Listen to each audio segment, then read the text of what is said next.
Well, Josh, if you're ready, I think we'll start. I'm ready. Okay, well, welcome to the second seminar of our Christian art. This one's entitled Christian Art History. And I can tell you it's going to be a great one. I've reviewed the slides and so forth. Of course, I'll learn a lot more after I've heard Josh, but I think this is great. The worship place is sponsoring these, and I think it's a real service to not only our members but people in our community and people all the way up in the state of Washington and Oregon and New Jersey and other places. Can I have the second slide, Josh? Went too far. That's it. I just want to remind you, this is the material some many of you saw last week, but hopefully you were given an outline of the presentation. And hopefully you've been able to print that. If you haven't, maybe you can print it while we're getting ready here. But it really helps to follow along on that, and it's got the names of all these pictures and graphics that we're going to see, and so that'll be important. I'm going to ask all of you now to mute your phones, your computers, your mics, so that if you've got dogs around or a washing machine going or something like that, we won't be able to hear it. At the end of the presentation, Josh will open it up and you can unmute, and there'll be a chance to ask a lot of questions. And we will record this again this week. And I'll have it ready and then give it to the worship place, and they'll get it transcribed or recorded next week. And right now they don't have a really good location on their website to play see, but they're working on that, and I think I'll have that next week. But there is a recording of our previous one, the August 27th seminar, and you can view it by looking at that YouTube link right at the bottom down there. And I've also copied that YouTube link on your notes. So if you haven't seen the previous seminar, the one in August, you want to really do that. Next slide. We've been talking to Josh, but let me just introduce him again like I did last week, and just tell you how fortunate we are, Josh, to have you do this. It's a great thing you're sharing with us. Josh has got a great history, a great background. He has a bachelor's degree in history and Christian thought. There must be a lot of art in that background too. And then he has his master's in church history from Westminster Theological Seminary. And Josh is the associate head of Regents Classical School in Southwest Austin. That's where my grandchildren attend. And by the way, Josh, Sloan and Carmen were up last weekend, and they were telling us about their time you took them over to Europe, and they really enjoyed that. Josh does teach courses in ancient and classical history and modern European and American history and apologetics. And as I was referring to, in the summer, probably not this summer, but most summers, he leads the Regent students on summer tours throughout Europe that include the Louvre, Westminster Abbey, the National Gallery in London, and others, to help them understand examples of art and history. So he's seen it all. We've all seen, some of us have seen some of it, but Josh has seemed like he's seen it all. He's been married to Erin for 18 years. He's got 3 children, Hannah, Tobin, and Sabin. And before we start, let me lead us in a word of prayer. Dear God, we thank you for this opportunity to be together, and we thank you for this time when we can enrich our ideas and thoughts about Christianity and how it's evolved through art over the centuries. And we just ask you to bless this meeting that we have, and we ask you to guide our lives and help us to know how to serve you best. In your name we pray. Amen. Amen. Okay, Josh, I'm turning it over to you, and take an hour and a half if you need it, Josh. All right. Thank you, Dan. So I'm so glad to be back here with you all again. Normally when I get ready to take students to Europe, I do what I call a crash course in art history, because they see a whole lot while we're over there. And I try to cover everything we're going to be looking at for the most part here today in 55 minutes. So I think I'll go a little bit longer than that maybe, but that's kind of my goal. And I'm used to kind of moving through this stuff quickly. So this is very much a broad brush painted thing. We're going to be looking at some examples of some different things. What I want to do, though, is help you see the way in which Christian artists over time have used the techniques and ideas of kind of the surrounding culture, whether Christian or not, to influence and shape the art that they present. And a lot of this is driven by the fact that, as Christians, we believe that all good things come from God. Things are good if they're true, if they're beautiful. They're ultimately designed to point to God. They can be twisted, they can be undone, but Satan breaks things. God makes things good and beautiful. And so Christians throughout history have looked at that and said, we can look at these things and say that is beautiful, and we can use this style or this approach to point us to God. And so we're going to be looking at kind of like how Christians throughout history kind of used art to reflect their faith and what they're saying about it in their faith. So that's kind of my introduction. Let's go ahead and jump in and start looking at some art here. Now, before we jump into Christian art, though, I want to go a brief little bit about two major artistic movements that occurred in the pre-Christian world. These are really important because they're heavily influential on Christian art that comes afterwards. And these tensions between these two different movements, what we'll call the classical movement and the Hellenistic movement, really drive a lot of art. In some ways, I think even up until really like the modern era, the last maybe 100 years or so, and even then I think you'd maybe make the case that they're still influencing things, but the principles look very different today. But so that's where we're going to start before Christ with a couple of examples, and then we're going to jump into to Christian art.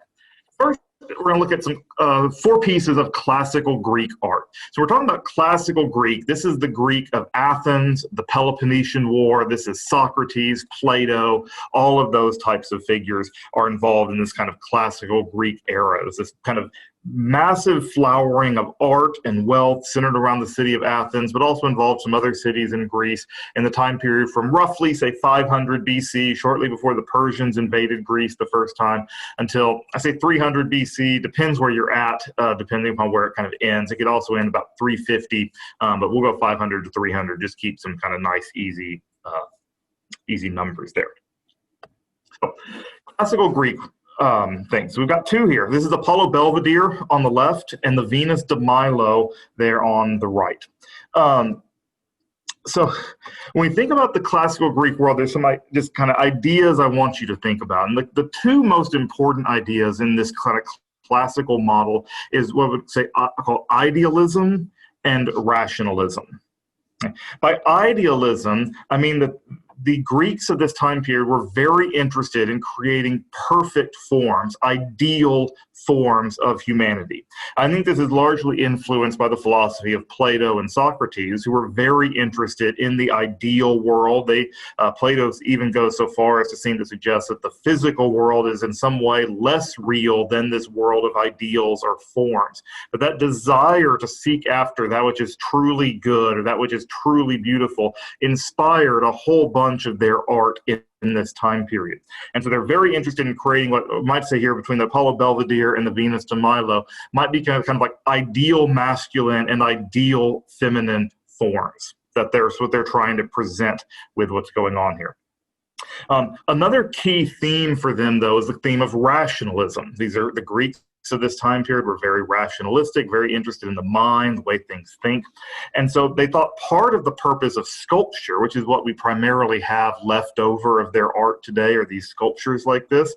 They thought part of the purpose of that was to show the conquering of rude nature, just this block of stone, and turning it into something beautiful. That's a conquest of the human mind, the human spirit, going from this kind of natural state of things where things are just kind of rough and tumble and don't have any meaning to now something that has meaning, has purpose.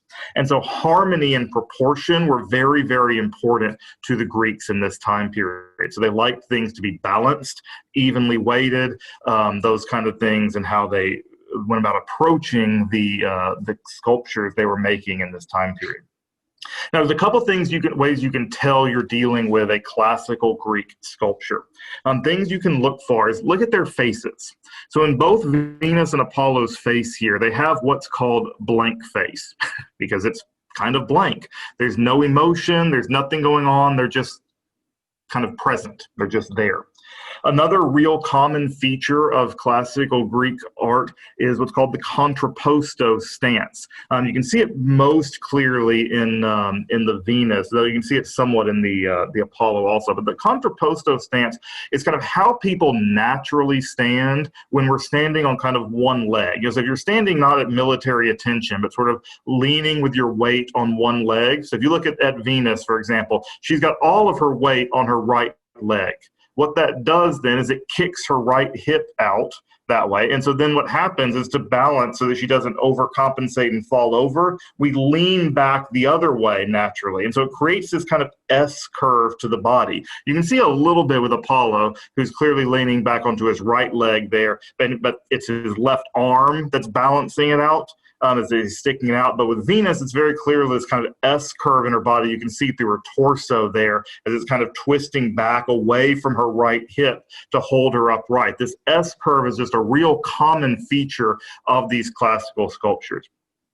Because of their idealism and trying to create these ideal forms, there's a very clearly defined musculature in these figures. They were well aware of the human body, the muscles, how they moved, and they wanted to try to present it at its kind of most beautiful peak of health and vigor is kind of their goals. So those would be kind of the three main things there: the contrapposto stance, that kind of S curve, the blank face structure, and then the defined musculature.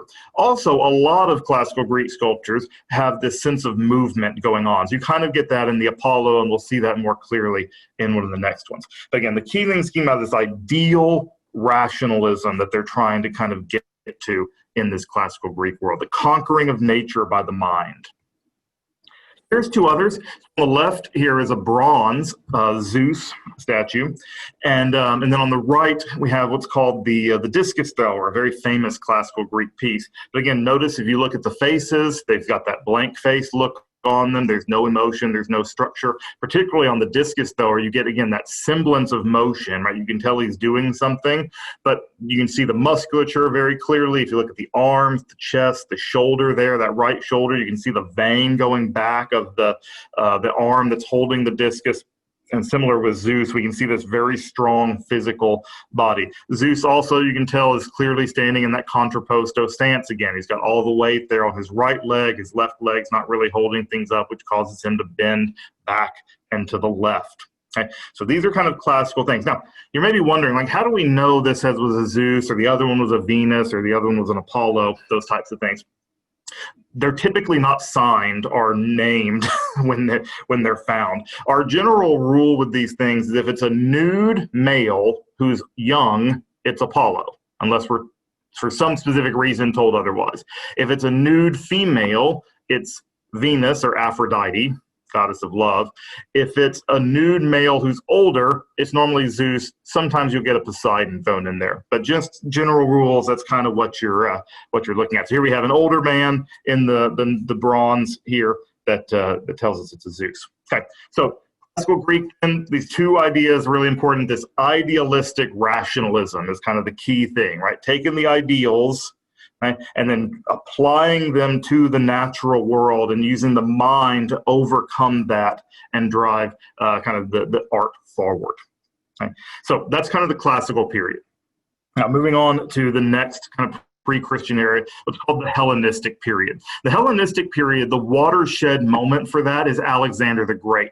So this piece here is a 19th century painting of, I think it's 19th century.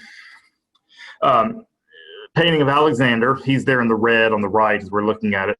And this is the family of Darius III, who was the king of Persia that Alexander overthrew and defeated, and he ultimately died, killed by his own nobles. But Alexander's come into the capital city of the Persian Empire, and the Persian royal family is being presented to him for kind of his mercy and clemency. But Alexander changes everything. Right? Alexander takes the Greek ideas that were kind of isolated on this peninsula, and he spreads them all over the ancient world. He spreads them to Egypt, he spreads them to Israel, he spreads them to Asia Minor and Turkey, into modern-day Iraq, Iran. All those areas there all become influenced by this Hellenistic mode of thought. This is why, for example, when we read the New Testament, it's written in Greek, not in Latin or Hebrew, because Greek, because of Alexander's conquest, had become the common language of that whole area of the world. So that even fishermen, who maybe weren't super well educated, people like Peter, right? He could write in Greek. It was a common language to that whole culture because of the spread of Greek ideas under Alexander and then the kingdoms that came after him. But he represents kind of a big shift in the way Greek thought works out as it begins to apply itself into the rest of the world. Here we have two kind of classic Hellenistic pieces. On the left, we have what's called the Crouching Venus. Right? And on the right, this is one of my favorite sculptures of all time, and certainly probably my favorite Hellenistic sculpture, the Laocoon. Okay, so look at the Venus here on the left. So if you remember some of the features of the classical world, right, it's this idealistic, kind of this striving for perfection of the physical form.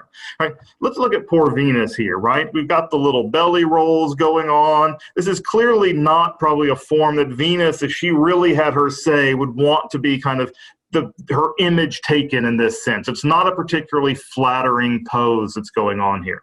Okay? Then if we look at the Laocoon, we'll notice we still have the kind of idealized physical form. I mean, Laocoon has clearly not missed many days working out at the gym in his lifetime here, nor have his sons for that matter. But look at Laocoon's face, or look at the faces of the boys, right? Notice the blank face is gone, right? Hellenism is about emotion. It's about movement, power, struggle. Whereas there's this kind of like sense of movement in the classical stuff. With the Laocoon statue, it's this visceral, real scene.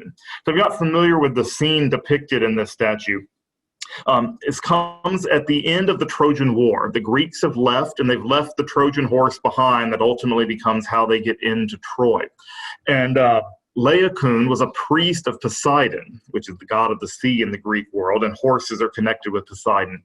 And he told the Trojan people, we should not bring this in. It's a bad news. We shouldn't trust the Greeks on anything. Leave it out there.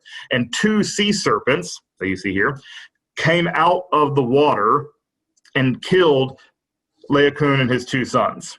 The Trojans took that as a sign that Poseidon was very interested in them taking the horse inside their walls, and it is so big they had to actually tear down the walls in some places to let the horse in, and then we know how that whole story went out. But this is the scene of which he's struggling against these sea serpents that are fighting against to kill him and his son. And then if you see this at the Vatican, which is where this is, particularly the book, I didn't get a great picture of this, but the boy on our left, as we're looking at it, under his right arm, the look on his face, and you can kind of see it on the boy on the right, is just, it's heartbreaking. He's looking to his father like, Father, please help me. And he can't do it. He can't help them, right? The serpent is sinking its fangs into his hip there. No matter what his strength is, he can't overcome the will of the gods, is kind of the idea. But notice, whereas with like the discus thrower, it's like, yes, theoretically he was going to throw that discus, but it's a pretty rigid pose that he's in that picture. Here it's almost like we're looking at a snapshot, or if it's like the White Witch from the Narnia series has just frozen the scene in motion, where it's just like in the middle of this, I can picture this scene kind of happening like this in a real way, with these real emotions of anguish and pain and struggle on their faces. And these are some of the key features kind of this Hellenistic period. So they're taking some of the things from the classical period. Again, we got that defined musculature here, we still get in the others, but they're moving towards some more realism as opposed to the idealism, the perfection, striving after perfection of the classical period. And they are much more interested in emotion. Here we have two other classic Hellenistic pieces. The one on the left is Venus and a Satyr. Again, it's not as, so we can see the contrapposto stance very clearly there with Venus. You see that she's leaning there on her right foot's carrying all the weight. Then her body kind of curves back a little bit over the left leg to balance it out.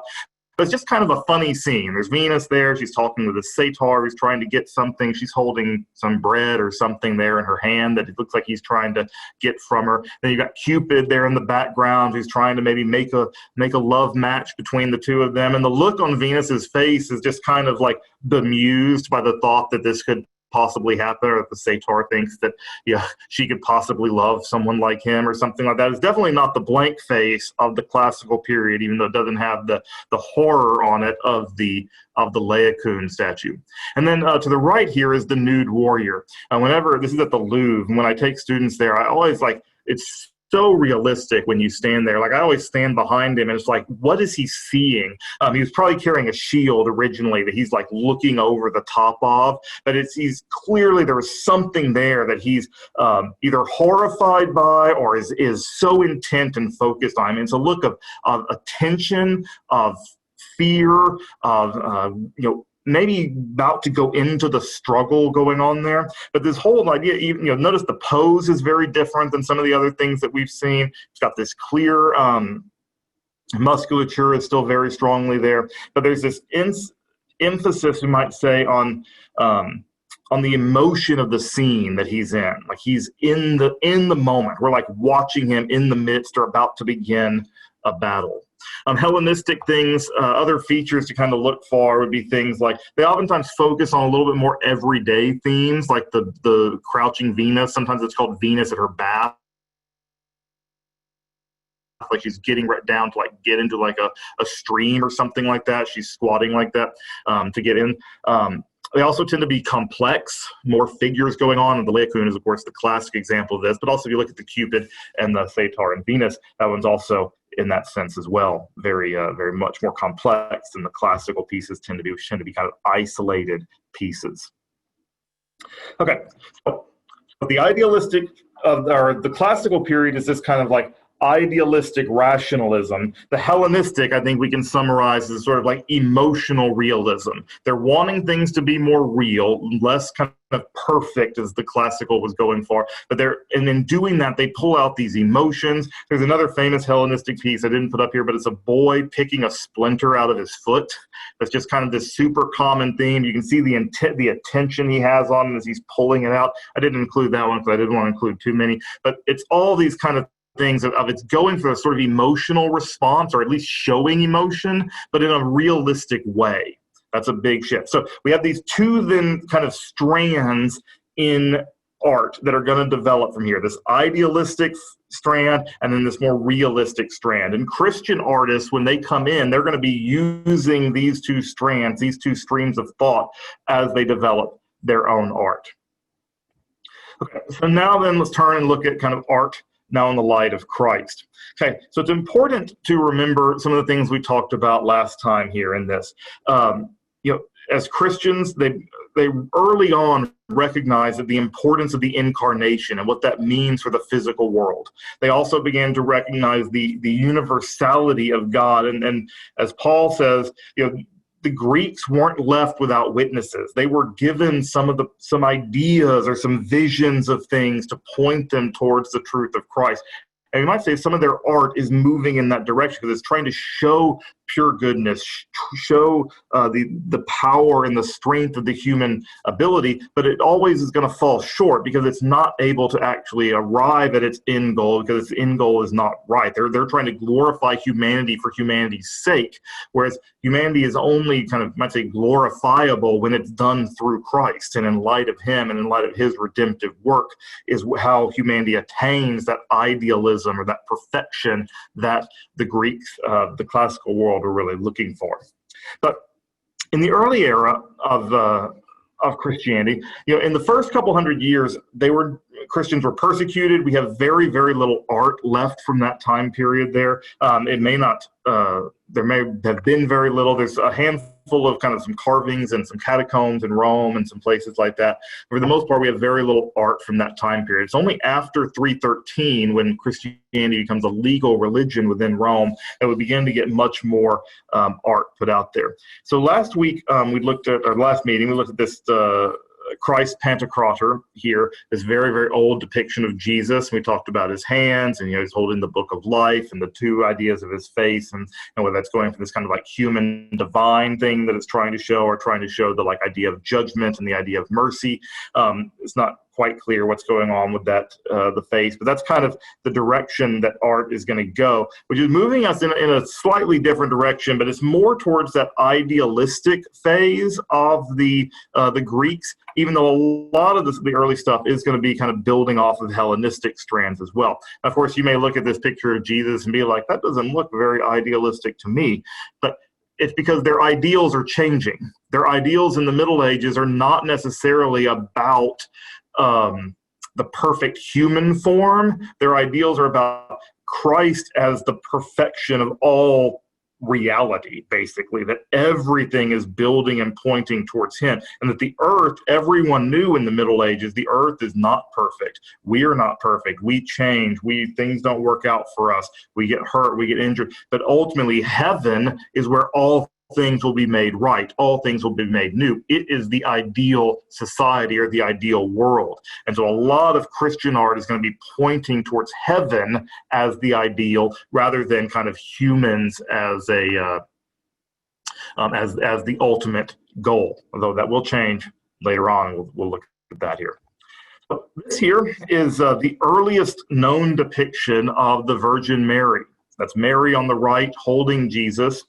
This is from the catacombs of St. Priscilla in Rome, as you can see, from the 3rd century AD, so the 200s. So this is very, very early on, Mary holding Jesus, but this is a very, very common Christian trope in art. We've looked at some examples of this last week. We'll look at some more. The idea of the mother and child, the Madonna and child, is just a super common Christian theme, and it's there very, very early.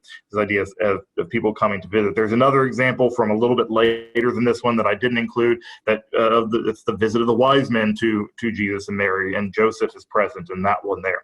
But this is a good example, though, of this idea that very early on they recognize the importance of, again, the incarnation, and that Jesus didn't come fully formed, as it were, right? He didn't come as a 30-year-old man ready to take on the world. He lived this life through the weakness, through the struggle of being a baby and learning all those things. It's an incredible amount of humility that he undertook. And so rather than that kind of like, a god like Apollo, right? He just kind of pops out and is just kind of there. There's nowhere like, yes, he's born, but in the stories, like he's always kind of this perfect physical specimen. Athena literally just pops out of the mind of Zeus fully grown in the Greek mythology, whereas the Christians are emphasizing this incarnational aspect, that he began as a baby in this kind of idea, what we celebrate at Christmas, obviously, the birth of Jesus.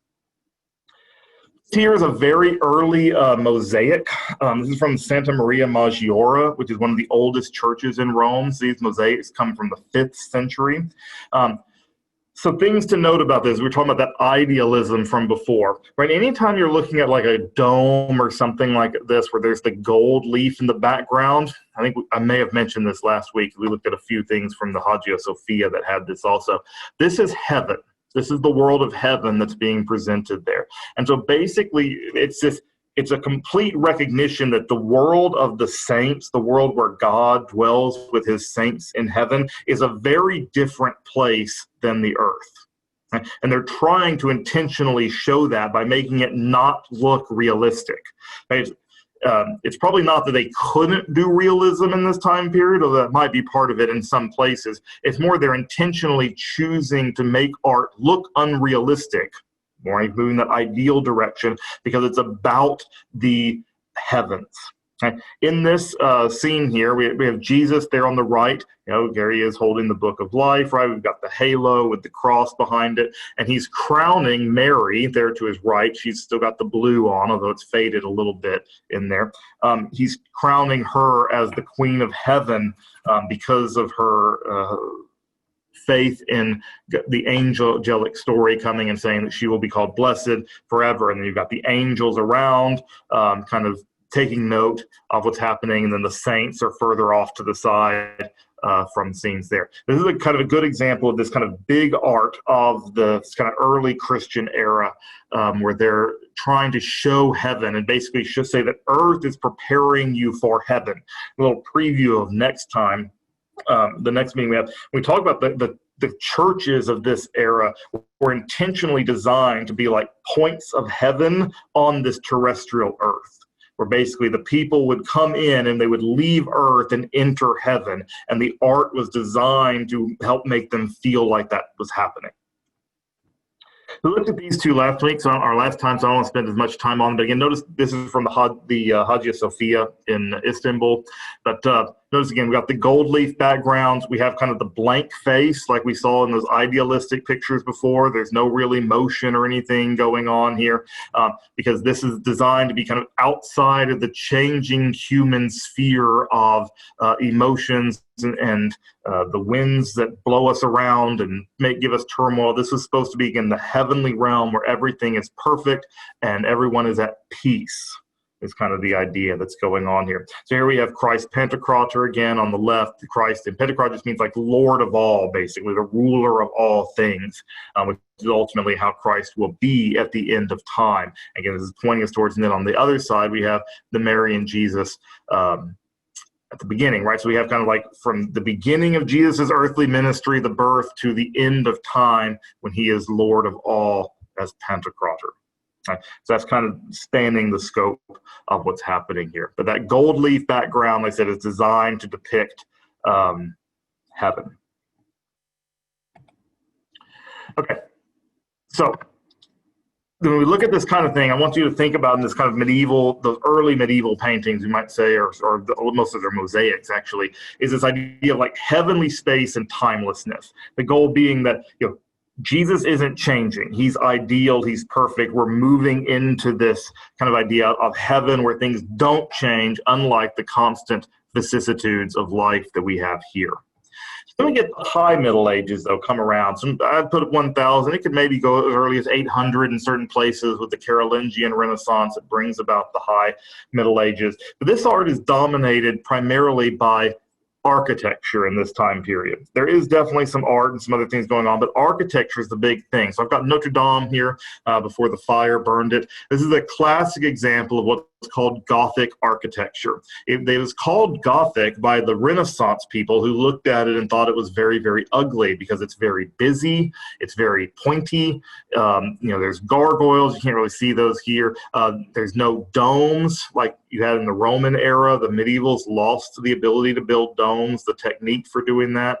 But they were doing other things in there, but they didn't like these buildings. They thought they were ugly, and so they called them Gothic as a way of mocking them, because the Goths were the ones who conquered the Roman Empire, and the Renaissance is wanting to go back to the Roman Empire, as we'll see when we get to there. But art and architecture is what's really driving the Christian art in this time period, particularly churches. So you get Notre Dame, you get Sainte-Chapelle, which we'll look at here in a little bit, the Chartres Cathedral. There's all these great Gothic cathedrals built across, particularly Northern Europe during this time period. There are these massive showpieces of art. We'll look at those more next week.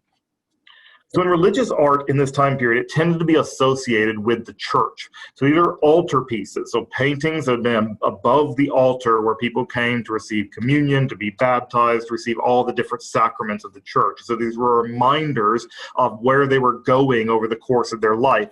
Again, there's still gold in the background, right? These are taking place in the heavenly spheres.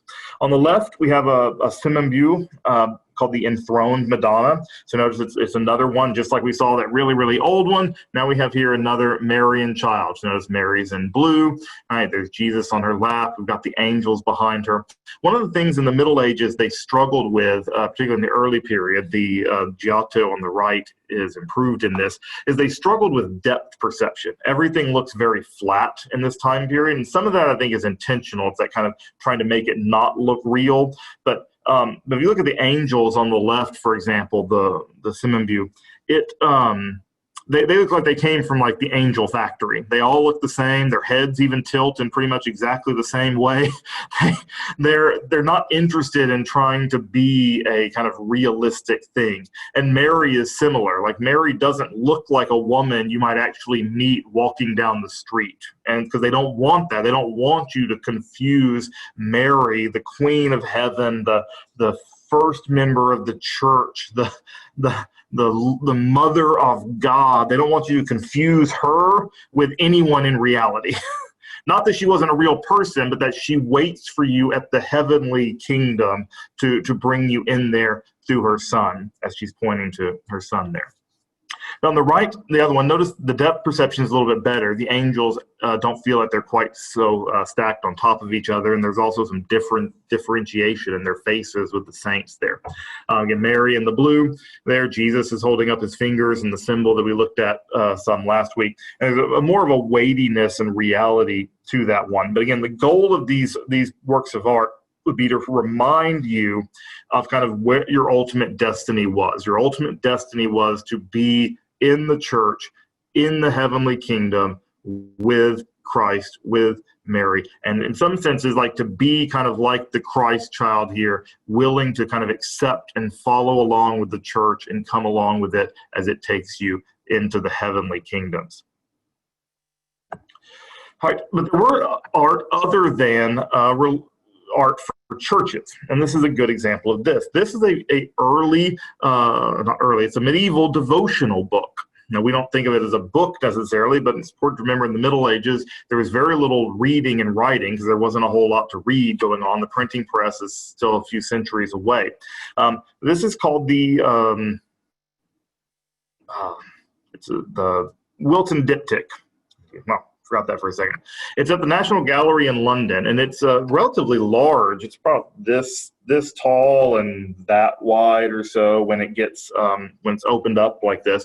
But it was designed as a devotional thing for King Richard II, who's kneeling off to the left as we're looking at this, of England. And so it was kind of, so we kind of have the heavenly realm on the right-hand side as we're looking at it. Again, Mary and Jesus. And then on the left, we have the king, who also has this kind of a little bit more earthly, although these are still saints in heaven who are with him there. So remember last time, if you look at the guy right above King Richard who's kneeling there, it should be pretty obvious who that guy is. Right, that's John the Baptist, right? And the icon painters like this wanted to make that obvious. So he's wearing the kind of rough camel skin clothing the Bible tells us he's wearing, and even to make the point more obvious, he's holding a lamb, right? Remember, John is the one who talks about, behold the Lamb of God who takes away the sins of the world, right? John the Baptist is the one who makes that proclamation in John 1. So he's holding that to make sure that we know who this is. This is John the Baptist who's there. The other two figures behind Richard are English saints. The one immediately behind him holding the little gold coin is St. Edward the Confessor. He's very important in English history because when he died, he didn't leave an heir, and it was very confusing who was going to become the next king of England. He died in 1066. And there's a major war broke out over who was going to become the next king of England between three different guys. And eventually, the winner was the Duke of Normandy named William, who came over and introduced French into English. It's one of the reasons why today in English, this is completely off topic here, but I find it fascinating. Why in English we have a lot of similar words for the same thing. So if you think about the animal that goes moo when it's walking around, right? We call it a cow, which is an Anglo-Saxon word. It's kind of harsh, short, etc. But as soon as we kill it and we cook it up and put it on our plate, now it becomes beef, which is like the French word bouffe, which is beef, cow in French. And so there's a lot of these English words that we use. We can also look at pig, right? Oink, oink.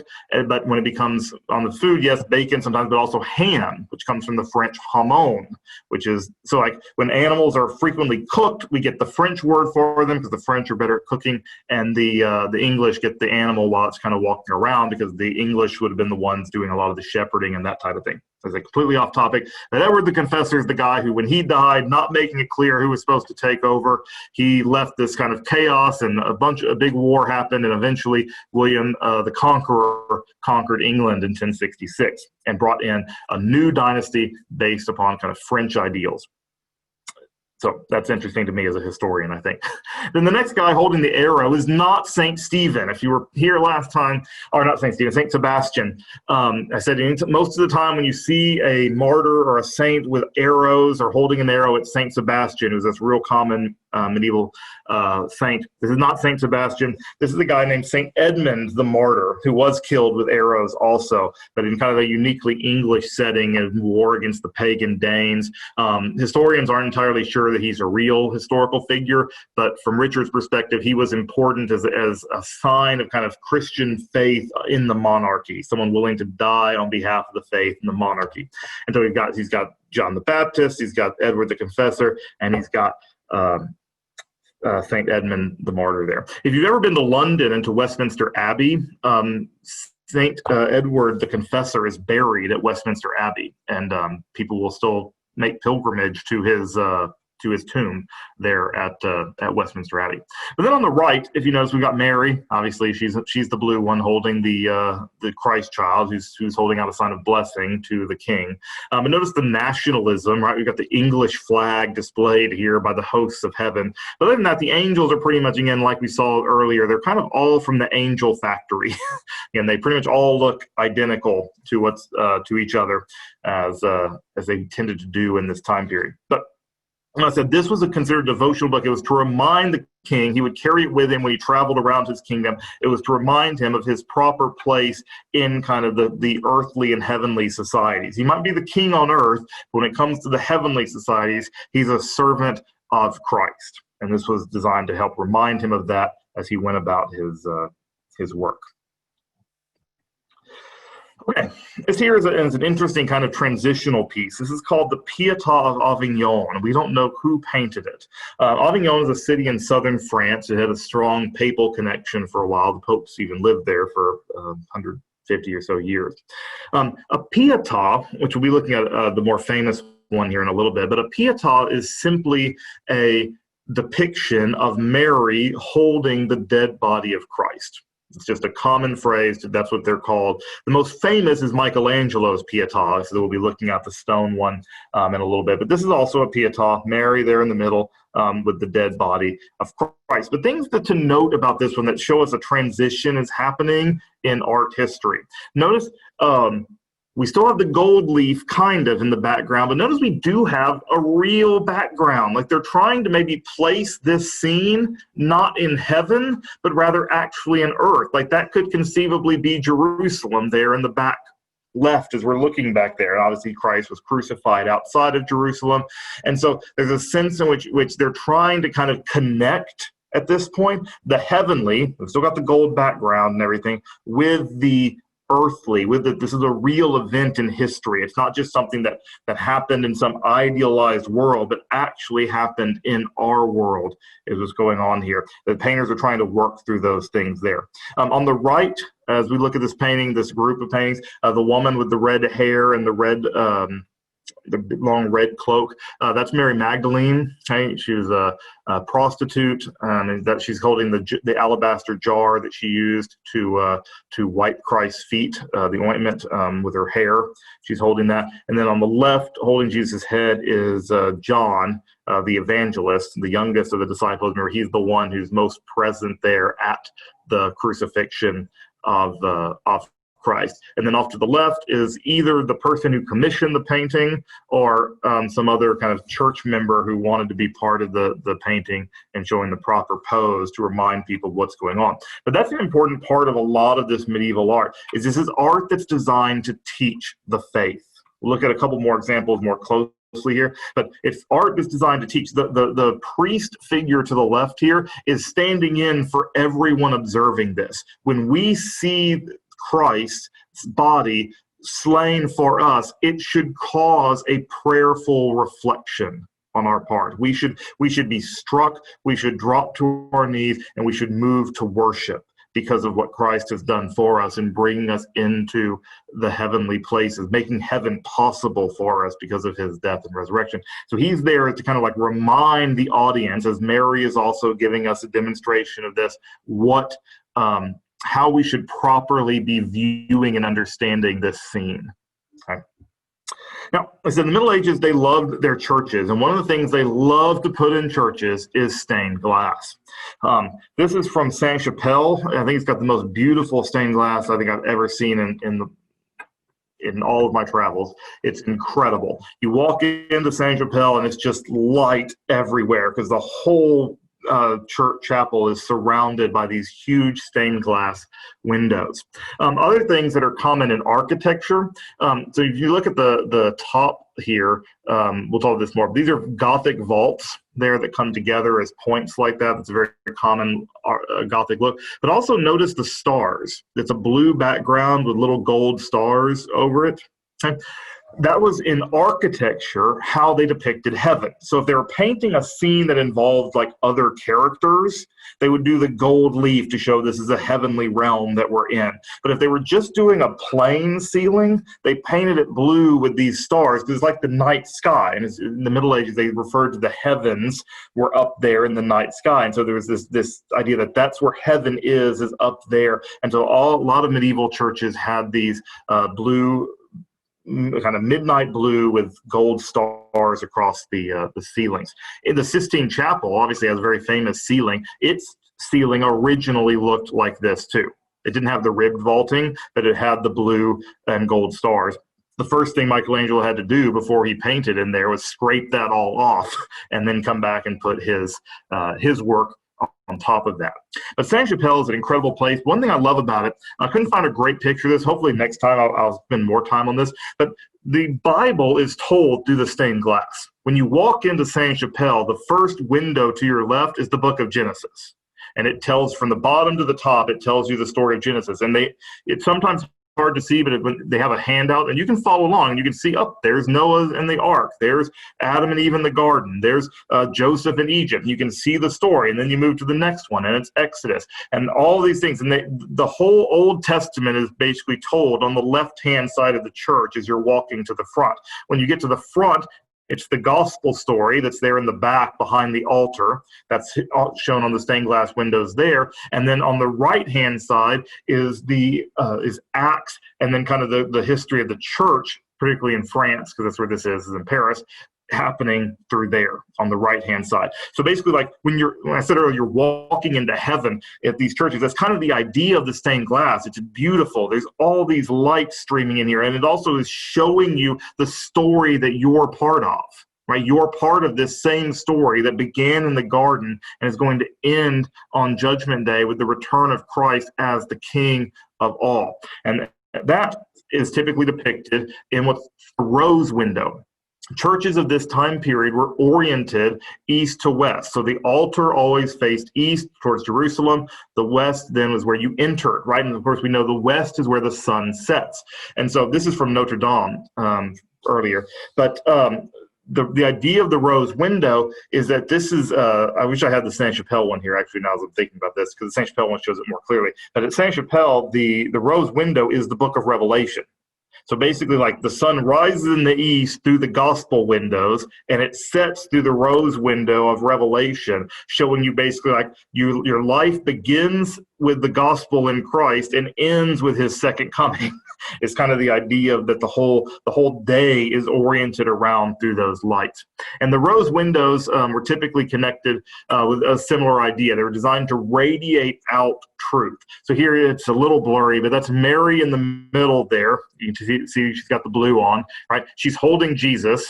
And Jesus is always present in these things. And then it's kind of the book of Revelation told in different stories of it, and these pictures radiating out from it there. Because ultimately, it all comes back to Christ, and then it begins to kind of spread out from there to us. So it's this idea of like a ripple effect almost. It's like you drop a stone in a river, it ripples out from there. And that's what the work of Christ does for all of us. We'll look at stained glass more at our next meeting, though. Right. So staying in Notre Dame here, so around the altar of Notre Dame, which is quite a large area, are these wood carvings from the Middle Ages that, again, depict the gospel. Remember, there are very few books. One thing, and the Catholic Church gets a bad rap for sometimes, is not knowing the Bible. And typically, one thing early Protestants talked about was how the Catholics would chain Bibles inside churches, because the Protestant response was basically, well, they didn't want people to read the Bible and figure out that the church was telling them lies and that type of thing. The real reason was there just weren't very many Bibles around, and the church needed them for liturgical services, and so they didn't want them to be stolen by anybody to go around, because they needed them to be available in church, because the priest might be the only person in town who could really read. And in some cases, that was debatable how well they could read. And so they had to come up with other ways to teach the faith beyond being able to read Scripture.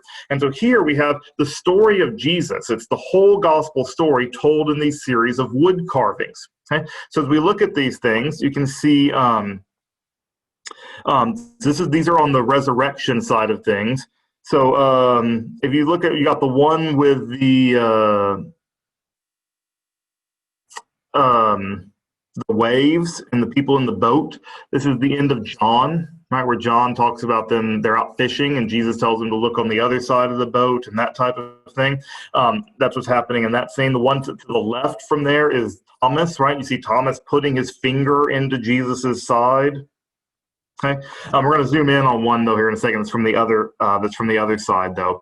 Here we have kind of a zoomed in picture of. So we've got this on the left hand side of this carving is Jesus at the temple.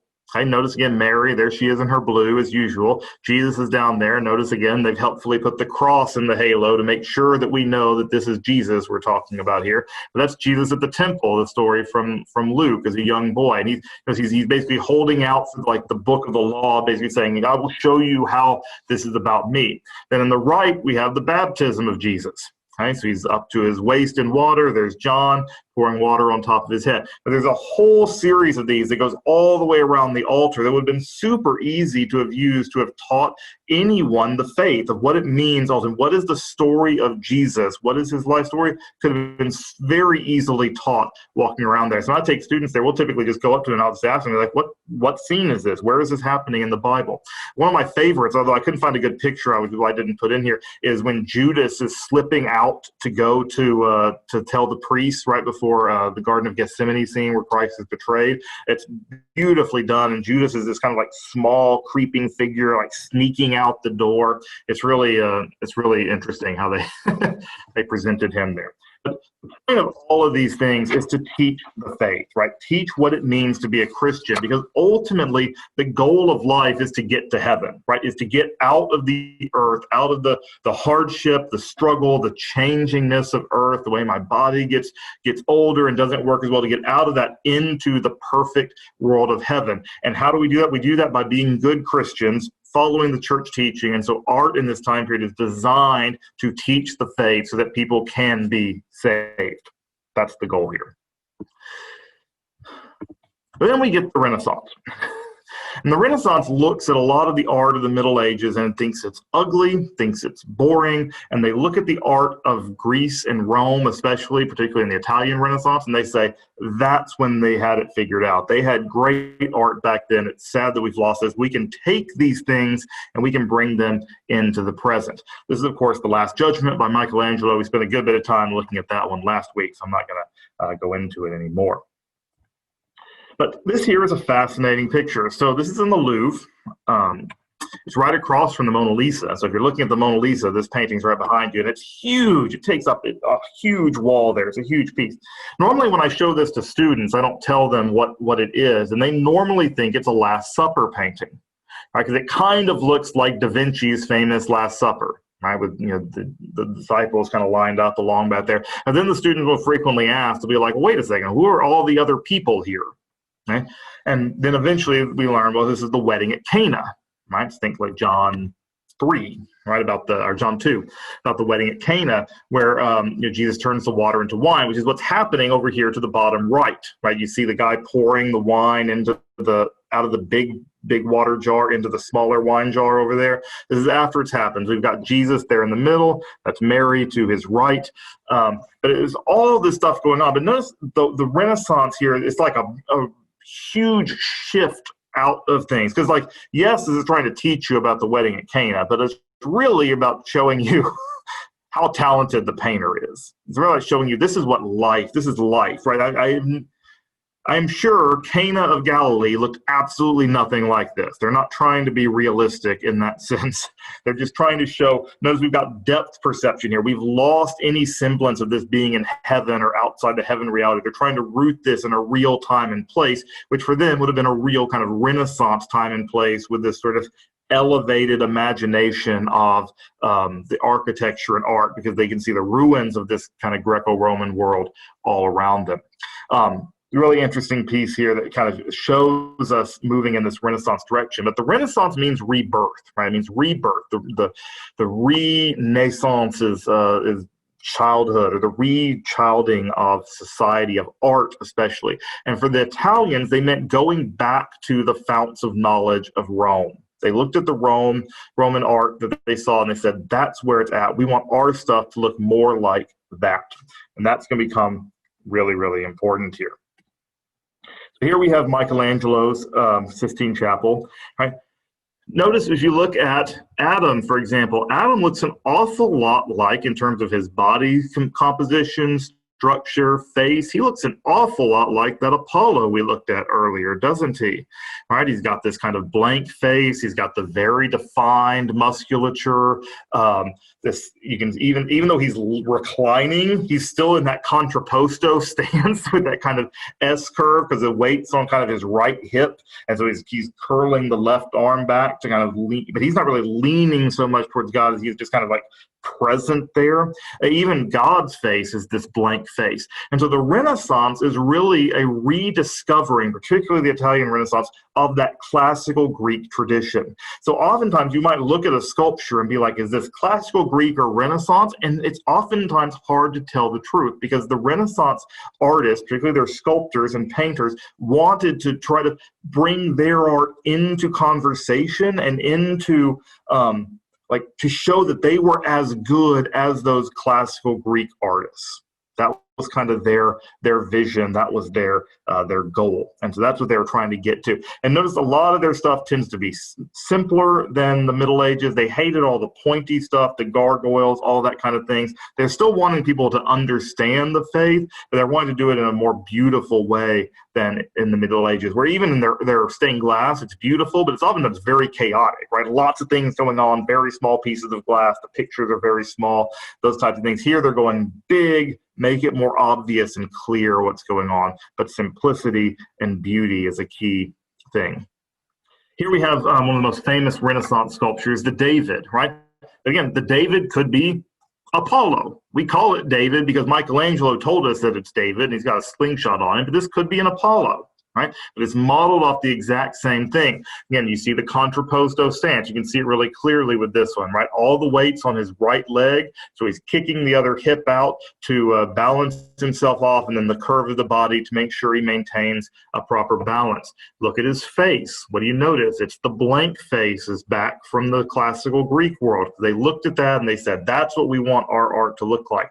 Got the very defined musculature. It basically has all the features of the classical Greek art returning now, but now it's being Christianized, because basically the Christians are saying beauty and truth belong to God, whether it was found in the pagan world or in our world. We can use their styles and we can do the same thing, or maybe even make them better. Here is Di Pietà, I like to think of it, the famous Michelangelo one. So notice, think about the classical Greek world, right? So we call it like this idealistic realism kind of thing, or idealistic rationalism is what they were going for. Here we have something similar, right? Like the David is very much an idealized masculine form. Look at Mary here, right? There is no way Mary is depicted in this scene as old enough to be the mother of a 33-year-old man or so who's just been crucified, right? There's no way that's happening, right? But Michelangelo is not really interested in being historically accurate here. He's interested in beauty. And he also, there's this idea that because in Catholic theology, Mary is sinless, that sin leads to death, right? And the symbol of death, the kind of that prefigures that is are getting older. And so some people in his day and age believe that Mary never aged beyond kind of reaching kind of the peak of her physical perfection because she had no sin to lead her towards death. So he's reflecting that theological reality here, but he's also just interested in making a beautiful piece of art. Right? He's not interested in reality. He's interested in that idealism reflected from that classical era, but now brought forward into a Christian understanding of things. So he's taking the same principles of the classical world and applying them from a Christian perspective. All right, so in the Italian Renaissance, when I teach this to students, these are the two words I tell them. I call it realistic idealism. You could flip those around and call it idealistic realism. And I say realisms, I've been talking about idealism this whole time. The realism shows up in that these are the art, like let's go back to the way it came just for a second, right? They're rooting it in a real place, right? It's not like a literally real place, but it's not in the heaven of the Middle Ages either. That's where the realism is starting to come in. These look like real figures you might have run across in Italy in the 1400s. You know, so they're looking for real, but it's a perfected realism. So like we looked at the Venus de Milo as kind of the idealized feminine form of the classical world. In the Renaissance era, it's another Venus. It's Botticelli's Birth of Venus. If you look at that painting, you'll see the idealized feminine form of the Renaissance. It goes with kind of the idealized masculine form of the David. So this realistic idealism is a big, big thing that they're striving for in the Renaissance. Make things look natural, look real, but also perfected. The Northern Renaissance, by Northern Renaissance, we're talking about the Renaissance ideas happening north of the Alps. So north of the Alps happens differently. You can probably already see this from this, this picture here, that things are playing out differently. So this is a triptych. A triptych means 3 paintings. You can see the borders there in the middle. That would have been over an altarpiece in Germany, I believe, or Belgium is where this one is. So you've got the Jesus and Mary there in the middle, these angels, and then we got kind of the saints on either side. And St. Jerome on the right, translator of the Bible into Latin, with his pet lion that apparently he used to carry around with him, at least theoretically. But again, if you look at this, right, it's not nearly as pretty as the Renaissance works of Michelangelo or the other Renaissance artists, Raphael or whoever that is. But you do still see some of the features of the Renaissance ideas here, though. Notice it's set in a real place, right? This isn't set in heaven, right? There's a city in the background back there that you can see. There's forests and trees. This is not the heavenly realm anymore. It's coming down to earth. It's a move towards realism. But the Northern Renaissance really liked, they're also going back like the Italians are, but the Italians are going back to the Roman world. The Northern Renaissance people are typically going back to the Bible. This is ultimately going to lead to the Reformation and the idea of sola scriptura, back to the Bible as the primary source of things. But in the art of this time period, they're going back towards more biblical teaching. So whereas in the Italian Renaissance, there's lots and lots of paintings. As I said, there's the Birth of Venus by Botticelli. There's lots and lots of paintings that are literally classical themes even returning. I didn't bring any of those in, but they're not just looking classical. They're also going for these classical themes. You don't get that in the Northern Renaissance. You get these biblical stories or biblical pictures or religious pictures. So in that sense, they're much closer to the medieval paintings, even though they're using a lot of the techniques and styles of the Renaissance more broadly. So this here is a very famous piece. It's called the Ghent altarpiece from Ghent, Belgium. So again, this was designed to be over the altar. It's cut off a little bit at the bottom. We'll look at that more there. So here up top, we have the heavenly realm. Okay, that's God the Father there in the middle in red. This is Mary to the right there, and this is John the Baptist to the left of things here of God. Right, and then if you look down, right at God's feet, below at the very top of the bottom piece, there's the dove of the Trinity, and then keep going down in that vertical middle, we have the Lamb of God, right? The Agnus Dei that we talked about last time. So here we have the Trinity showing up in that vertical thing, and then it kind of radiates out from there. At the top, on the outsides, are Adam and Eve. Okay? Now, look at Adam, for example, and think about comparing Adam, he's on the left over there, with Michelangelo's David. Okay? Do you see the differences between them? Michelangelo's David is this idealized, perfected human form. That is not Adam here at the Ghent altarpiece. It's not Eve as an idealized feminine form on the other side. That's not what they're going for. They're more interested in this kind of biblical reality of what's happening here. And they're trying to show us what happens at communion is what they're trying to demonstrate to us here. We're going to zoom in on the bottom section now, that bottom centerpiece. Here we have kind of a picture of the church. But notice we have this naturalism or the realism. It's in a real kind of place. We've got these towns, these cities, etc. But as we're approaching the altar where this art piece would have been, the first thing we run into is this fountain, right? What do you think the fountain's designed to remind us of, right? It's baptism. Is what it is. It's designed to remind us of baptism. That's how we approach the church, is through baptism. That's how we enter into the church. And then we can approach the altar of God. And so there we have Christ, right? Symbolizes the Lamb of God. He's got the wound in his side that's pouring out blood into the chalice for communion. The angels around the altar there are holding different instruments of Christ's death. So you can see the cross very clearly there. That's the pillar to which he was tied and scourged there to the right. We had a better picture of this. Could zoom in closer. We'd also see the whips and the crown of thorns and all that kind of stuff is present there. And then around them in these four groups, we've got four different groups of people who are connected with the church and are being saved. So we've got kind of men down here at the bottom. I think this is the Old Testament to the left. These are kind of religious figures to the right. We've got holy women there to the back right, and then more kind of upper clergy and maybe a royalty, monarchy in the top left there. So the whole church, as it were, is envisioned by medieval society as gathering around the altar of Christ, where Christ's blood is being shed. And it's shed through the Trinity, right, that runs down the middle, and then everything else kind of radiates out from that. But this is a classic example of this kind of Northern Renaissance thing, where we got, it's very realistic and in a natural setting. It's not in heaven or anything like that. But notice if you look at the faces of the figures, notice how they all look different. They're all kind of real persons, but it's a very strongly Christian themed work centered around kind of biblical ideas or biblical imagery that they're presenting here. Here we are even closer up now on the land. So you can see there you can see better the things. Notice the guy holding the cross is holding the crown of thorns, and next to them is the spear that pierced his side. Then over on the other side, we've got the whip that was used against Jesus. All those things are present there among those angels to show the sacrifice that he's making on our behalf, and that the idea is that at the altar of God, the blood is always flowing from the Lamb for our redemption. In the Northern Renaissance, then we have this biblical realism, is what I would call it. They're taking the kind of the realism from the Renaissance, but emphasizing biblical motifs. And so that's going to become really important in the Reformation, as it's going to continue and carry out there.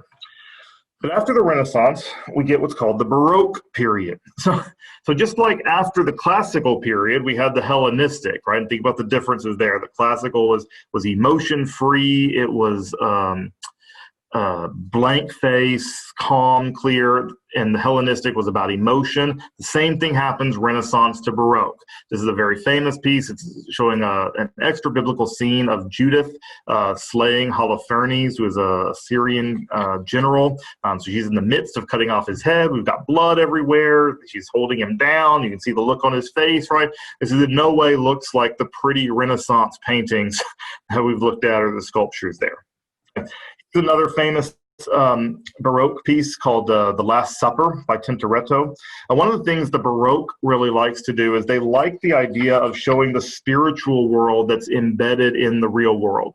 So you see that Jesus this is the first communion, basically, is what's happening here, right? But notice we have this like spiritual struggle. You got angels there in the top right coming into witnesses. We've also got demons coming out of the hellfire there of the lamp above. Got lots of people who don't even know what's going on. But all these things are coming together to show us that, like, it's not just what's happening on earth. There's this spiritual world that's going on too. And that's a real common motif in the Baroque, in addition to their emotion. This here is by Rubens. Shows again this kind of twofold structure. So this is Marie de Medici. She's arriving on a state visit from somewhere. And notice that it's so important that the angels are announcing her arrival there to the heavenly hosts up top. Then we've got these sea nymphs and goddesses are escorting her ship to make sure that she makes it safely at home. Of course, none of that's visible in our reality world, but the Baroque is saying this is what's really going on. They're showing us more than just what we can see, more than reality. This is another Rubens called The Elevation of the Cross. So here we've got the Christ being raised to die. So you notice the emotion, the agony, the movement. In some sense, this is kind of similar to that Laocoon from the Hellenistic period. All that's kind of driving this this forward here. And these, it's also, if you look at this one and this Tintoretto one back here, they really like diagonal lines in Baroque art. You've got the line going back along the table, then we've got this diagonal going up front here, then you got the diagonal of the cross going up there. It's also another unique feature of Baroque art if you're looking at that. These here are two very famous pieces of Baroque religious art here, both by the sculptor Bernini, who's probably the most famous Baroque artist. The one on the left is called the David. So think about this in comparison to Michelangelo's David. It's at a different point in the story, right? He's just getting ready to throw his rock here, whereas in the other one looks like he's just looking at the giant. And then on the right, we have the Ecstasy of Saint Teresa. And so, again, just think about the blank face of those Renaissance pieces compared to the emotion shown on these pieces, right? And David's like, he's all in, he's fired up. Teresa there is in this certainly not blank face scene as she's encountering the love of God is the idea there. And again, these are designed to show us how we should also encounter God. So in the Baroque, I call this a spiritual emotionalism that's coming through. But just like there's reactions to things, right? People begin to get tired of the overt emotionalism of the Baroque period. And so we moved into a new period called realism, where they're now interested in painting things that kind of are in a more real way, not this hyper emotional sense. Here we have in this initial one, this is Jesus with Mary and Martha, right? He's just sitting there, he's talking with them. Somebody could have photographed this scene. Obviously, he wouldn't have been wearing, Dutch or French clothing at the time, but that's what's happening there. It's just a normal common scene, which is a real common feature of realism. Here we have obviously the scene from Daniel where they're writing on the wall. This is a famous Rembrandt, Belshazzar's Feast. And the figures, they're not idealized in any way, shape, or form. They're moving towards a realism thing, but they don't have the kind of hyper emotionalism of the Baroque. It's just it's like a snapshot in time is kind of how the realism thing was going for. So realism is going to really go out of style once the photograph comes around, which can actually give you a snapshot. That's what they're trying to go for, is this idea of just kind of like, if you were just pop in and just freeze frame a scene in reality, what might it look like? That's what they're going for. They tend to be simple, easier to understand in that regard, and just they were a clear reaction to the hyper-emotionalism of the Baroque. Here we have, this is the return of the prodigal son. The prodigal son's down on his knees, the father, older brother there. Again, very simply painted. There's none of the emotion that you might expect that we can see taking place here. It's just a simple scene of people returning. That idea of simplicity and lack of emotion is really important to the realist painters, as they're trying to get away from that Baroque emotionalism. Simple, commonplace ideas and themes is really kind of the main ideas of realism. Around the same time realism is happening, and then a little bit later, it's what's called the neoclassical movement, which, as you can imagine, is now we're going back to the Renaissance ideas, which are going back to the classical ideas. These things are cycling through. This here is called Cupid and Psyche. It's based upon an old myth. If you ever read Tilly of Faces by C.S. Lewis, he has a lot of fun kind of playing with the Cupid and Psyche myth. But a lot of neoclassical art and architecture was about symbolism or motifs. So like the idea of Cupid and Psyche, Cupid, of course, the god is love, the god of love. Psyche is where we get our word for soul comes from. So you think like psychology. And the idea is that Cupid and Psyche, the myth, represents the love of God for the human soul. And so this is called Psyche Revived by Cupid's Kiss, is technically the name of this piece. And it's the idea that basically the human soul is dormant until it is kissed by the love of God, and it's only then that it becomes awake and alive, is the idea that's presented here, that is being presented through this kind of mythological picture. But again, we have this idealized kind of beautiful forms of Cupid and Psyche here. There wasn't a terribly large amount of religious painting in the neoclassical era. There's lots of neoclassical painting, there's a whole room of it at the Louvre, but they tended to be really focused on explicitly classical scenes. This here is a relatively famous neoclassical piece, though, called the Madonna of the Host. So notice again, we're going back to the blank face look, right? There's no emotion. It's super simple. That's Mary there. Of course, she's in blue. Remember, women and religious things. She's with Jesus, under the Catholic understanding of Jesus, where that Jesus is truly, really present in the Eucharist, in the wafer of the Eucharist. Jesus is truly present. So she's showing this, but there's no emotion connected to this. She's very much kind of detached from it. She's not a motherly type of thing, but it's just this kind of beautifully framed picture of this beautiful woman contemplating Christ in the Eucharist host there. Here's another kind of symbolic one that also is pointing back to this kind of classical theme. This is the death of Socrates. All right, so notice Socrates is getting ready to drink the hemlock. He's pointing up, right? He's reminding the viewers that the things that matter are the things not of this world, but the things of the above. And Socrates in the neoclassical era was really seen as a stand-in for Jesus quite frequently. They're both seen as unjustly killed. Their disciples were devastated for their teachings, those kind of things. And so that was a big part of kind of using Socrates as this kind of not necessarily analogy, but a metaphor or a picture towards Jesus that gets them into this kind of neoclassical motif as well. The neoclassical is aiming for what I call virtuous rationalism. They're trying to teach you how to be a good person. If you look at much of neoclassical art online, if you want to search some of that stuff, you'll see it really clearly. They're trying to drive the point home about this is what good people do, but they're also influenced by the rationalism of the ancient Greek world, the Renaissance, and the Enlightenment, which was happening at the same time as the neoclassical movement. But again, as we've seen before, just like Hellenism follows the classical movement, just like the Baroque follows the Renaissance, Romanticism follows the neoclassical. We get another move back towards an emotionalism here. This is the body of Christ being carried to the tomb. That's Mary following. This is by William Blake, who's a famous religious poet in this time period. But there's this kind of sense of everything looks weird in Blake's art of Romanticism. This is Eve and the temptation, and that's on purpose. It's not designed to look real. It's designed to make you feel something in response to it, make you be like, or what do I think about that? Or well, you have some kind of visceral response to what's happening is the goal of Romanticism. They want you as the viewer to feel things happening here.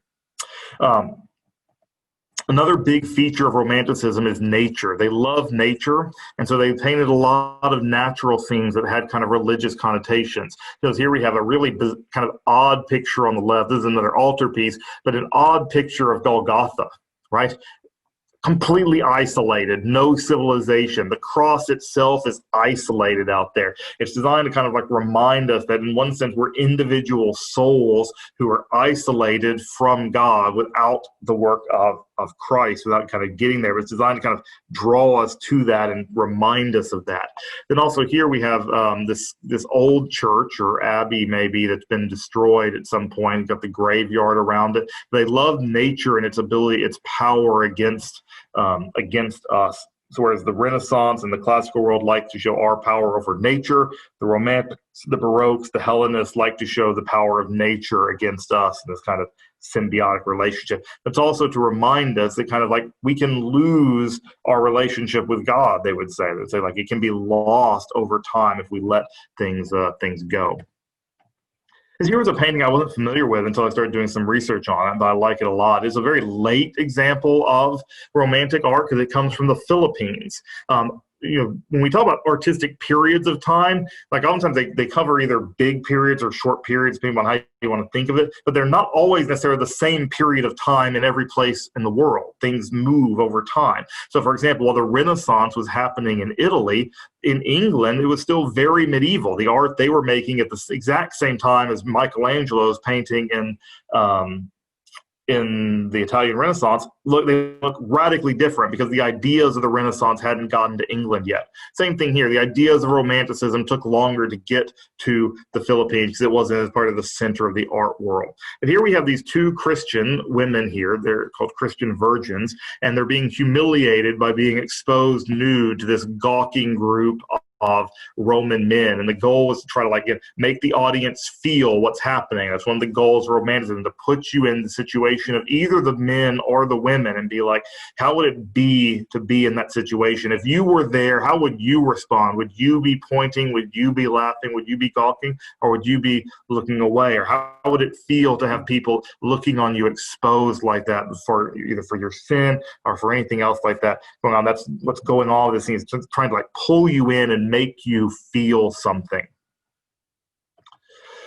So Romanticism, I think, is emotion drives things, but the spiritualness of it is to kind of pull us out of ourselves, out of our rational thoughts, into our kind of emotional selves. All right, modern art I just lumped into one big category.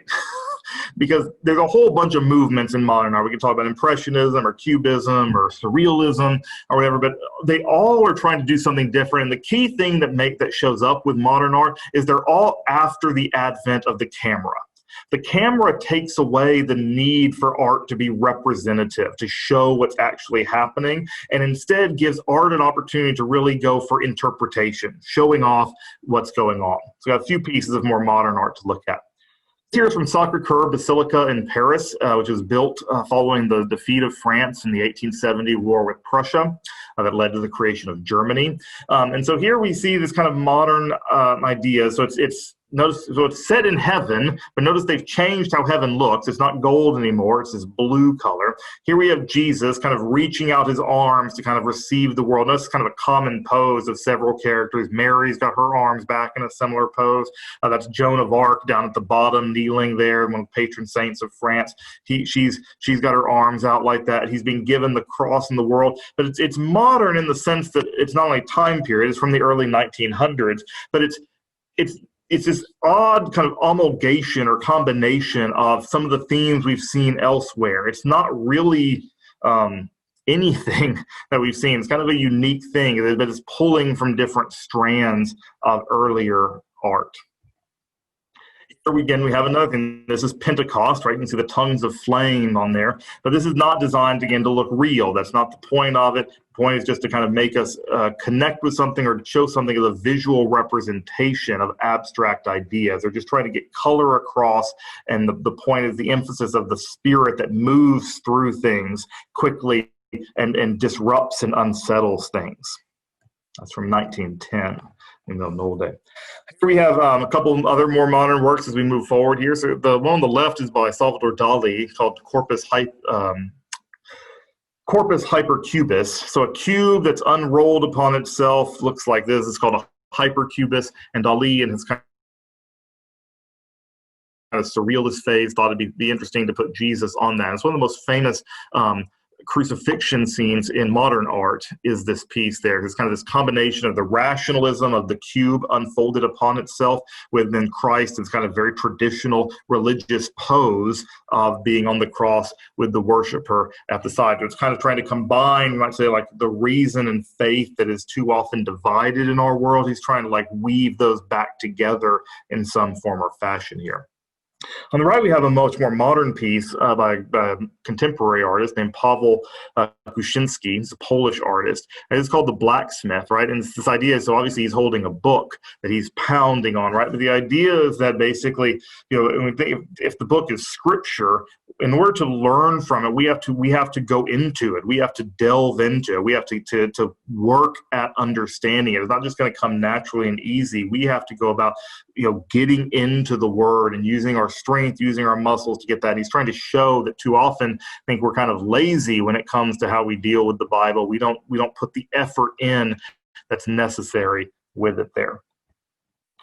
Here is a church architecture in Houston. It's called the Rothko Chapel. Mark Rothko is the artist here, 1970s. Very interesting, very different from some of the other church architecture we've seen.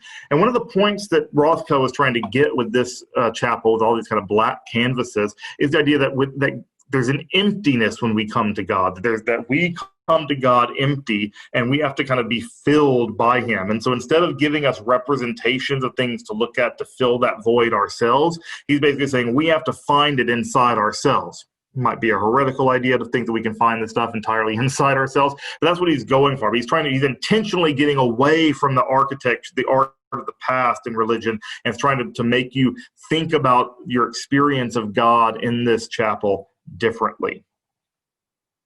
Another very modern contemporary artist is Makoto Fujimura.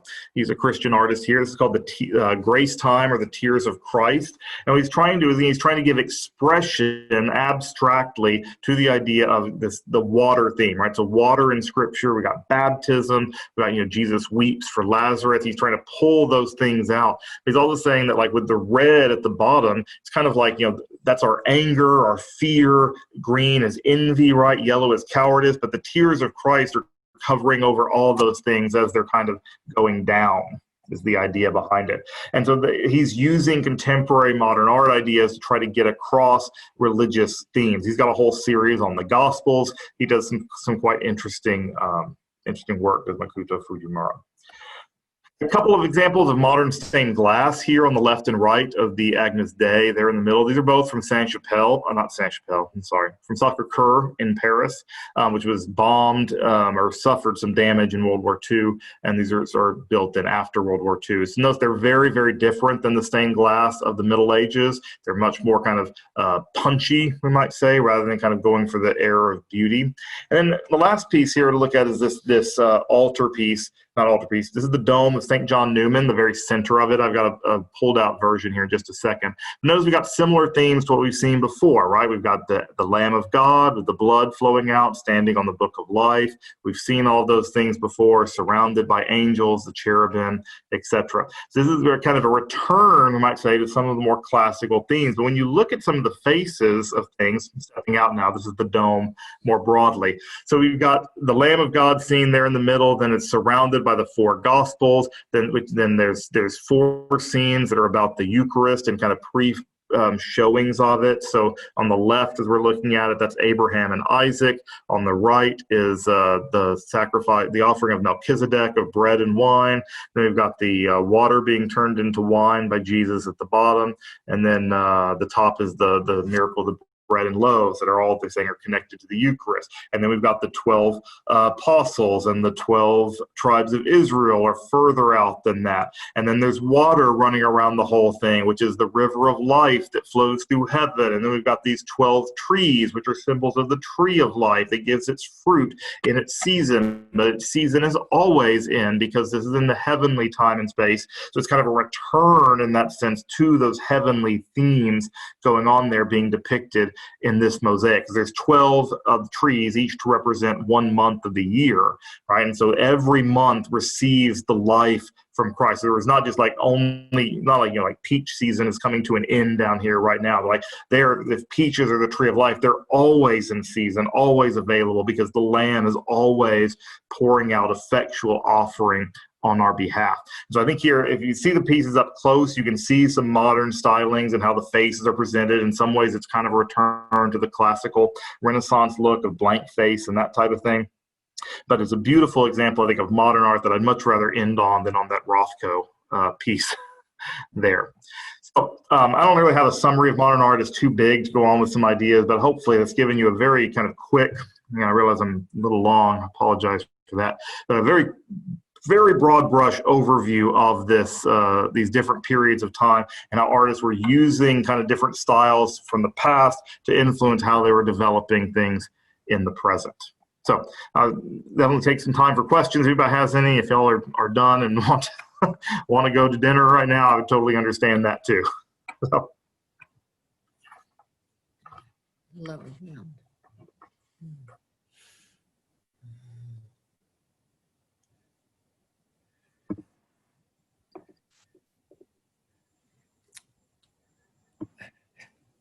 Sherry's trying to talk, but she's not getting a response because she's mute. You got to unmute your phone to talk. Joe? I was just, when in the great museums of the Western world, it's amazing how much of the great art has a Christian or biblical theme.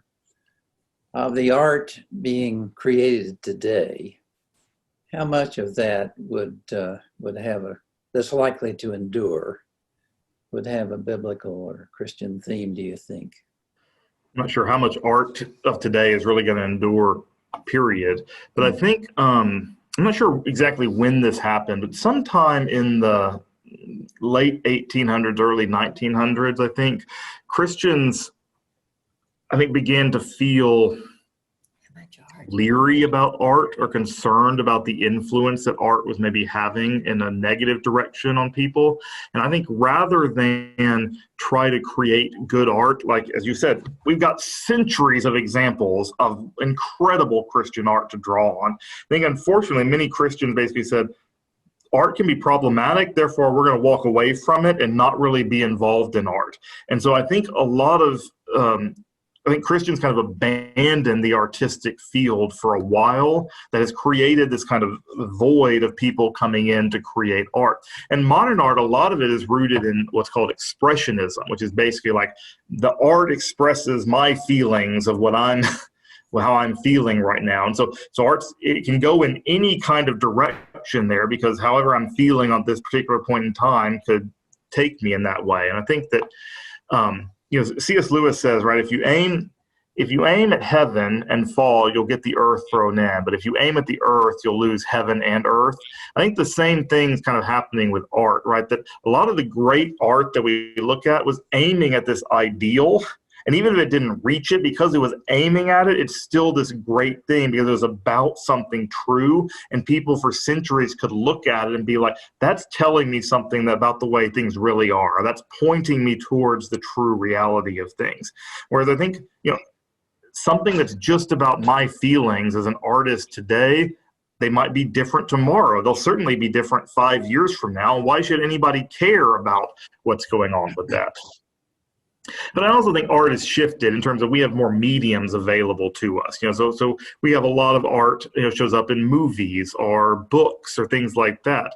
I'd say some of the greatest Christian art of the 20th century would be things like Lord of the Rings or the Chronicles of Narnia. It would be things like that are certainly artistic in what they're doing, but not necessarily in the visual art world, but more in the world of fiction and literary arts. Thank you. Very helpful. I have a question. Dick Pitzer here. Most of the art that exists out there basically comes through the Catholic Church. And I wonder if you have seen any evidence of Christians moving away from that as a rebellion against their teachings about Mary and saying, I'm not going to listen to that or not look at that. Yeah, I think that's certainly true. The Reformation is a huge event in terms of shaping how art goes and develops. And one of the real concerns in the Reformation era was we talked about this last time, is this idea of like the conflict between the iconodules and the iconoclasts, right? Iconodules are people who love icons of the images, and the iconoclasts are the ones who think they violate the second commandment, basically. And the reformers tended to look at a lot of the Catholic art and felt like it was wrong. Luther famously went to Rome before the Reformation, about 1512 or so. He started the Reformation in 1517. About 1512, he went to Rome, and he was appalled by what he saw there, which was the Renaissance in full flowering. I mean, Michelangelo's David's done by then, the Pietà is done by then, the Sistine Chapels had just been completed, Raphael's rooms in the Vatican had just been completed, and the Renaissance is all over the place there. But he was appalled by just the nude sculptures, which is, again, I didn't even talk about that, but that's a return to the classical imagery, this idea of the nudes coming back, it's about the human body. But all those types of things appalled him, and was not necessarily a full catalyst, but certainly in the back of his mind when he was thinking about some of the criticisms of the Catholic Church. And so Protestants typically, for a long time, and particularly if they were influenced by Zwingli, went in a very kind of anti-art direction at all. So Zwingli and the Calvinists, Presbyterian churches tend to be very, very plain, very simple, because they're trying to avoid, really keep at arm's length that the influence of the Catholic Church on this kind of artistic movement. And so one of the things, and we could spend hours on this, but in Protestant areas after the Reformation, their art tends to, I would say, have a broader scope in terms of topics covered, because the church wasn't the one funding a lot of the art that was happening. It might be a rich businessman or something like that. And so the art of that era tends to be more commonplace, like, think like Vermeer's Girl with the Pearl Earring, or the girl with the water pitcher. I mean, they're simple everyday scenes, because the Reformation opened up a broader scope for artists to work on, because the church was no longer funding the activities as much up there. I think the Protestants, are moving back into the world of art in more modern times.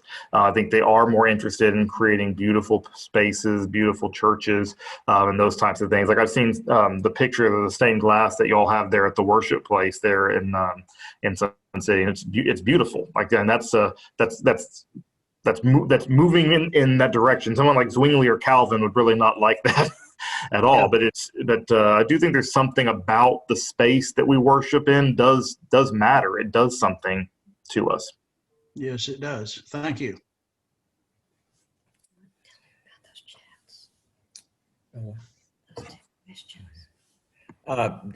Do you see a chat thing at the bottom down there, Josh? I do not. Let me see. Well, here's one from Dennis Morgan. It says, how much art was lost in the Notre Dame fire? A lot, I think. Yeah, some, but not as much as you'd think.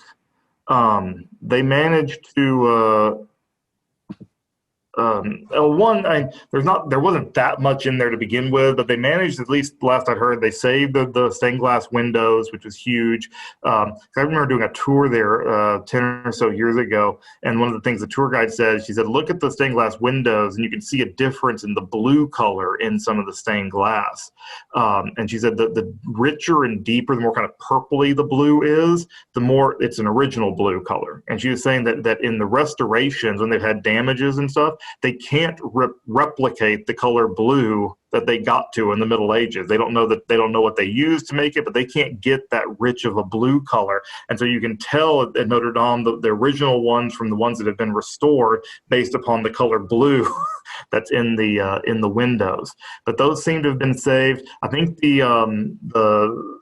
the gospel and the wood carvings around the altar, I think, was saved. That's actually kind of amazing that wasn't destroyed in the French Revolution, because we'll talk about this next time. But the entryway to Notre Dame was pretty heavily damaged in the French Revolution, which was a very anti-Christian movement. They came in and chopped off the heads of all the kings on the lower levels that they could reach, or the apostles and that kind of thing. But I think even the main altar, there's a big sculpture there, I think, was relatively undamaged from it. But some of it might take some time, though, to see how much like smoke damage and things like that there is that might end up being a factor. We had one other question from Sonny. It said, the art from classical to modern times tells 3 cycles of rationalism and emotionalism. Are we in the process of going back to rationalism, or in the middle of emotionalism? I would argue that we are in the midst of an emotional time period. We are in a romantic era. I think so. If we step out of art for a second, so you have the Enlightenment of the 1700s, which is a hyper-rationalistic movement that basically says everyone's just kind of a brain on a stick, and if you just had the right answer, if you just had the right information and knew how to reason, everyone would be able to get to the right answer. And if you couldn't, it's because you're too stupid or whatever, right? And then the French Revolution happens, and a bunch of people die, and everybody's kind of like, wait a second, maybe this whole like hyper-rationalism isn't the best approach. So then they move towards emotion and romanticism again. And then a bunch of people are going to die in a big revolution in 1848 that's not going to go very well. And then we get what's called modernism, which is things like Karl Marx and Darwin and Freud. And it's a very kind of scientific rationalism like the Enlightenment, but I would call it like a pessimistic rationalism. The rationalism in the Enlightenment is very optimistic. I think that if we can just get away from the superstitions of the past, kind of you free your mind from all those things, you can do whatever you want and be whatever you want.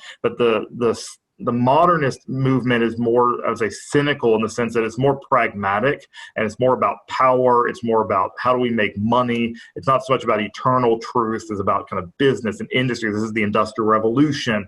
All those kind of things really drive through that time period. And that really ends at World War I. Once again, there's a theme that lots of people die at the end of these movements that cause people as a whole level to rethink the assumptions they've been operating under. And so I think since World War I, really, in the broader Western world, and I think since Vietnam in the American context, we've been in what's typically called postmodernism, which is the era after modernism. And postmodernism is very much an emotional reaction against the hyper-rationalism of that modernist period of the early kind of the late 1800s, early 1900s, or again, like I said, time changes. So postmodernism begins in France, which was devastated by World War I in the 1920s, right afterwards, where basically they're like, look where reason got us to. It got us to millions of people dead, poison gassing everybody, the machine gun just riddling. This is horrible. And so basically their response is there must just be no meaning to life. Life is chaotic. Nothing means anything. And so the only way you can make sense out of the world is basically through imposing your view of the world on everyone else, which is kind of the postmodern mentality. And it's typically done in postmodernism through language, but words don't have any meanings. So basically it's like the words can mean whatever you want them to mean, and you just kind of use them to get people to agree with you, or you can change definitions. It's kind of a weird thing, but I think we're living very much in a hyper emotional era right now. To be that was a relatively long answer to that, but I think it's Well, Josh, I really appreciate your response, but this was just an incredibly interesting presentation. I am so glad that it's recorded, because I'm going to have to go back and watch it again to get all the meaning out of it that you've given. And I just want to thank you so much for doing this, and remind our viewers that we will have a recording of this. It'll take a week or so to get that up on the Worship Place website, but we've got that, and you've got the recording from the previous one meeting. And then we will have our next seminar on the 22nd of October. And Josh, you said we're going to be talking about cathedrals and structures and things like that. Yep, church architecture. That's great. Okay, we'll sign off. Thanks a lot. All right. See you. Thank you all. Thank you.